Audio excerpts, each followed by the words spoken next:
Welcome to the Genius Factory. Enjoy the video. You start by confirming the strip is in date and at room temperature because chemical reagents respond to heat and age.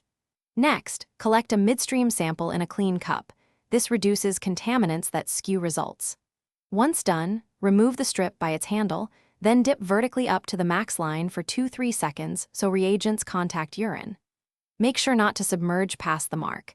That prevents flooding the test pads and false readings. You now lay the strip flat to allow consistent migration across pads. This stabilizes color development. Start a timer right away because each analyte often requires a specific wait time. Read controls first at the stated minute, commonly 5.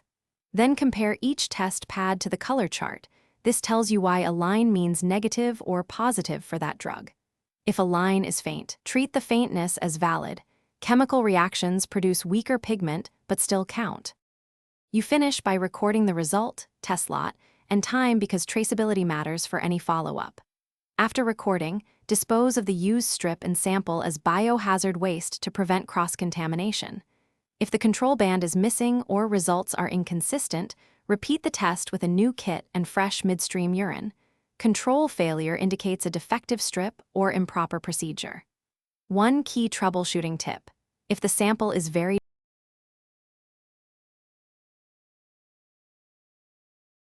Thanks for watching. If you found this helpful, don't forget to like and subscribe.